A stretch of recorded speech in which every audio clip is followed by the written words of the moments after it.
बिस्मिल्लाहिर्रहमानिर्रहीम। जी आज हम अपनी दूसरी क्लास शुरू करते हैं जिसमें हमने पढ़ने हैं वावल्स। तो सबसे पहले हम इसके जो 10 बेसिक वावल्स हैं ना, आज हम उसकी आवाज़ें और उनके नाम पढ़ेंगे। तो ये हमारे पास 10 बेसिक वावल्स हैं, जिसमें से जो पहला वावल है ये उसकी शेप है, ठीक है। और जो उसके बाद जो दूसरा वावल होगा ना, वो उसके अपोजिट होगा, मतलब उसमें हमने ये का इजाफा करना है। और दूसरी बात ये कि ये कॉन्सोनेंट की तरह 3 आवाज़ें नहीं निकालते, वावल्स की सिर्फ एक ही आवाज़ होती है। और जैसा कि पहली वीडियो में मैंने कहा था कि जब भी आप किसी ज़ुबान को सीखना चाहते हो तो आपको उसके वावल्स और कॉन्सोनेंट्स की आवाज़ों पर मुकम्मल अबूर हासिल होना चाहिए, और इसकी डेली 3 से 4 दफ़ा प्रैक्टिस करनी चाहिए आपको। तो अब हम आते हैं वावल्स की तरफ। तो सबसे पहले ये जो वावल लिखा हुआ है ये पहला वावल है, तो इसकी जो साउंड होती है वो होती है आ, अलिफ मद्दा आ, यानी कि ए की तरह इस्तेमाल होता है, लेकिन ये आ की आवाज़ निकालता है। और जो इसके सामने वाला वावल है ना दूसरा, वो आ होगा, लेकिन आ में ये का इजाफा किया जाएगा, तो इसे हम कहेंगे या। ठीक हो गया, ये आ और ये या। और ये तीसरा वावल है, इसकी आवाज़ है आओ आओ। और इसके अपोजिट जो चौथा हमारे पास वावल है, इसमें भी हम ये का इजाफा करेंगे। ये था आओ और ये होगा याओ, आओ याओ। और पांचवा जो वावल है हमारे पास, इसकी साउंड्स है हमारे पास जी ओ, इसको हम कहेंगे ओ। तो इसमें भी अगर ये का इजाफा करेंगे तो ये बन जाएगा यो। अच्छा, तो अब हम देखते हैं जो 7वां वावल है। 7वें वावल को हम कहते हैं ऊ।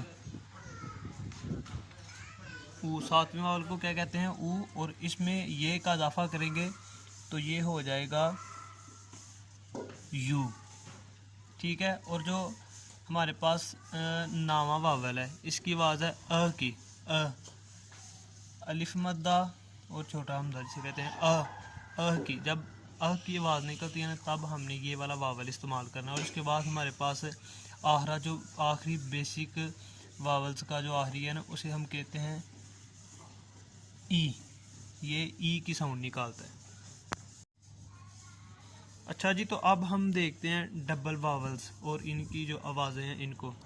तो एक बात ये ज़रूरी है आपने समझना है कि जो कॉन्सोनेंट होते हैं और उसके बाद जो बेसिक वावल्स होते हैं, इस पे आपने ज़्यादा फोकस करना है। और इसके बाद फिर साथ साथ डबल वावल्स भी हम करते हैं, लेकिन ज़्यादा ज़ोर आप देंगे बुनियादी वावल्स पर और कॉन्सोनेंट पर। तो डबल वावल, ये पहला डबल वावल है। इसे डबल क्यों कहते हैं? क्योंकि ये आ के साथ ई को मिलाएं तो ये डबल वावल बनता है, ठीक है। तो डबल वावल की आवाज़ है ए। ए जो हम ए पढ़ते हैं ना ए बी सी में, ये ए होता है, लेकिन हम इसकी ना छोटी आवाज़ से ए पढ़ेंगे। इसे हम कहते हैं छोटी आवाज़ से। इसका मतलब ये है कि आपने फुल ए नहीं पढ़ना, ए जैसे आधा ए पढ़ते हैं, ए छोटी आवाज़ से पढ़ना है। और इसकी दूसरी साइड पे हमारे पास ये भी ए है, ठीक है, लेकिन इसे हम पढ़ेंगे मुकम्मल या लंबी आवाज़ से।